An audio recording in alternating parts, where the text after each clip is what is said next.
આજે આપણે એકદમ બજાર જેવી ચાટ ચસ્કા અને મસાલા વેફરને ઘરે બનાવીશું. વેફરને અલગથી બાફવાની કે સૂકવવાની ઝંઝટ વગર ઇન્સ્ટન્ટ તૈયાર કરીશું અને વેફરને પરફેક્ટ ક્રિસ્પી બનાવવા માટે એક એવી સામગ્રી ઉમેરીશું જેનાથી વેફર એકદમ ક્રિસ્પી બનશે, સાથે બજાર જેવી એકદમ સફેદ થશે. સાંભળ્યો ને તમે પણ ક્રિસ્પી અવાજ.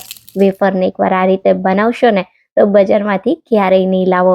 તો hello friends, welcome back to foods of fitness. હું છું અંકિતા વણજરા અને ચાલો રેસિપી શરૂ કરીએ. તો હવે સૌથી પહેલા માર્કેટ કરતાં એકદમ સસ્તી અને ચોખ્ખી બટેટાની વેફર ઘરે તૈયાર કરવા માટે અહીંયા મેં 1.5 કિલો લાલ બટેટા લીધા છે. લાલ બટેટામાં સ્ટાર્ચનું પ્રમાણ વધારે હોય છે અને પાણીનું પ્રમાણ ઓછું હોય છે, જેના કારણે રેગ્યુલર બટેટામાંથી તમે જે વેફર બનાવો એના કરતાં આ વેફર પ્રમાણમાં ક્રિસ્પી બને, સાથે વેફર બનતા સમયે જરા પણ વેફર લાલ ના થાય. અને વેફરને કોઈ પણ જાતની બાફવાની કે સૂકવવાની ઝંઝટ વગર તમે ઇન્સ્ટન્ટ બનાવી શકો. લાલ બટેટા મોટી શાક માર્કેટમાં એકદમ આસાનીથી આજકાલ મળી જાય છે અને ફેસ્ટિવલ સિઝનમાં તો આ બટેટા બધે જ અવેલેબલ હોય છે. આ બટેટામાંથી તૈયાર કરેલી વેફર એટલી સરસ બને છે કે તમે એકવાર મારી રીતે વેફર ઘરે બનાવશો ને તો હું ગેરંટી આપું છું, તૈયાર પેકેટની વેફર ક્યારેય નહીં ખાવ. તો અહીંયા તમે જુઓ, બટેટાને આપણે એકદમ સારી રીતે છાલ કાઢીને તૈયાર કરી લેવાના છે.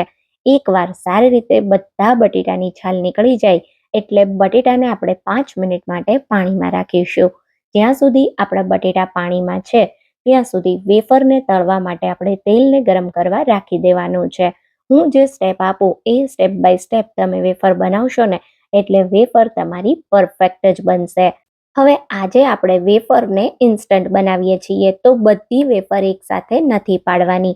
બાળકોને ડિઝાઇનવાળી વેફર ગમતી હોય છે એટલે મેં આ રીતનું સ્લાઇસર લીધું છે અને આપણે વેફરને ડિઝાઇનવાળી બનાવીએ છીએ. તમે પ્લેન સાદી પણ બનાવી શકો છો. હવે લાલ બટેટા જે છે એમાં પાણીનું પ્રમાણ ઓછું હોય છે, પણ આપણે જેટલું પાણી છે એ બધું કાઢી લેવાનું છે. તો બટેટાને વેફર પાડતા પહેલા જ તમારે પાણીમાં રાખવાના અને એને વોશ કરી લેવાના.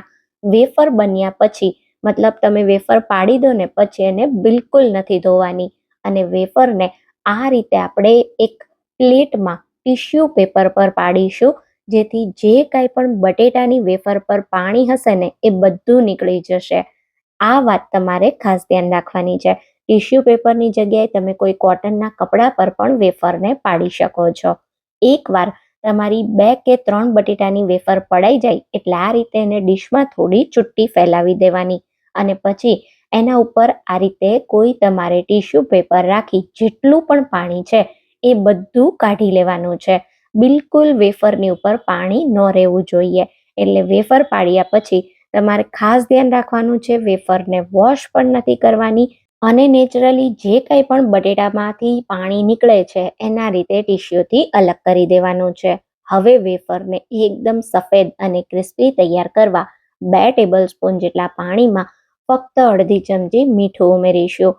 આ જે આપણે મીઠાવાળું પાણી તૈયાર કરીએ છીએ ને એ જ આપણી વેફરને દૂધ જેવી સફેદ ક્રિસ્પી બનાવશે અને વેફરમાં જરા પણ તેલ નહીં રહે. તો એને મિક્સ કરી દો અને એને ક્યાં ક્યારે કેટલું વાપરવું એ હું તમને આગળ જણાવું છું. હવે ખાસ તેલનું ટેમ્પરેચર જોઈ લો. વેફરને તમારે હાઈ ફ્લેમ પર તળવાની છે. ગરમ તેલમાં વેફર ઉમેરો અને તરત જ એ ઉપર આવવી જોઈએ. એવું તેલ ગરમ થાય એટલે એક સાથે બહુ વધારે નહીં, કડાઈમાં વેફર આ રીતે ઉપર સરસ સમાય બધી એટલી જ ઉમેરવાની છે. વેફર એકવાર ઉમેરી દો પછી હલકા બબલ્સ ઓછા થાય ને એટલે આપણે જે પાણી તૈયાર કર્યું હતું એમાંથી ફક્ત અડધી ચમચી જેટલું જ પાણી ઉમેરવાનું છે. પાણી જ્યાં સુધી નમકવાળું તમે નથી ઉમેરતા ત્યાં સુધી વેફરને બિલકુલ નથી ચલાવવાની અને એકવાર પાણી ઉમેરી દો પછી આ રીતે ચલાવતા ચલાવતા એકદમ સરસ વેફર ક્રિસ્પી થાય ત્યાં સુધી તમારે એને તળી લેવાની. વેફરની એક બેચને તળાતા 5 થી 7 મિનિટ જેટલો સમય લાગે છે. સરસ વેફર આવી ક્રિસ્પી દેખાવા માંડે એટલે બધું તેલ નિતારી અને ગરમ તેલમાંથી વેફર કાઢી લેશો. આ જ રીતે તમને બીજી વેફર પણ તળીને બતાવું. તો વેફર તળતા સમયે શું ધ્યાન રાખવાનું છે, ગેસની ફ્લેમ એકદમ હાઈ રાખવાની. કડાઈમાં બહુ વધારે વેફર એકસાથે નહીં ઉમેરવાની. જેથી તેલ બિલકુલ ઠંડુ ના પડે અને આપણી વેફર ક્રિસ્પી થાય.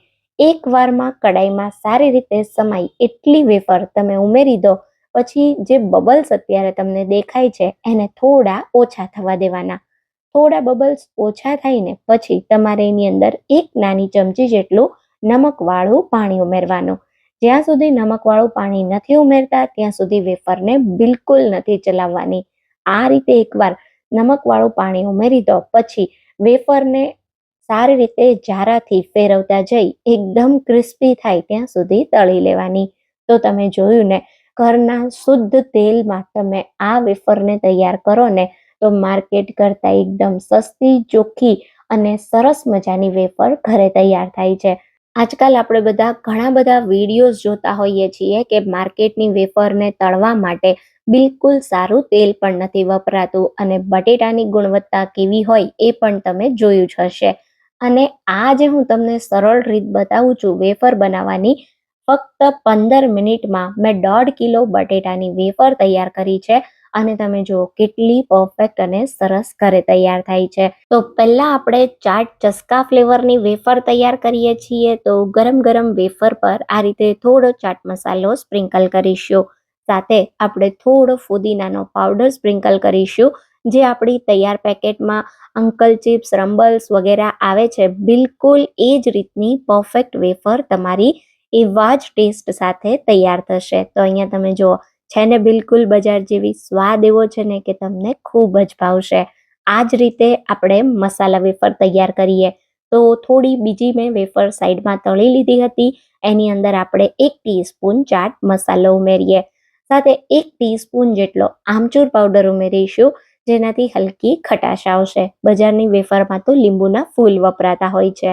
હવે 1 ટેબલસ્પૂન કશ્મીરી લાલ મરચું પાવડર ઉમેરીશું અને હવે વેફરને એકદમ સારી રીતે મસાલા સાથે મિક્સ કરી દેશું. તો અહીંયા આપણી મસાલા વેફર પણ તૈયાર થઈ ગઈ છે. તો એકદમ માર્કેટ કરતાં સસ્તી, ચોખ્ખી અને ખૂબ જ ટેસ્ટી આપણી 2 પ્રકારની વેફર તૈયાર છે. એકવાર વેફરને આ રીતે ઘરે ટ્રાય કરજો અને મને કહેજો કે તમારી વેફર કેવી બની. આજનો વિડીયો તમને પસંદ આવ્યો હોય તો વિડીયોને લાઈક કરજો અને વધારેમાં વધારે શેર કરજો. તો ફરી મળીશું એક આવા નવા જ વિડીયો સાથે. ત્યાં સુધી થેન્ક યુ ફોર વોચિંગ.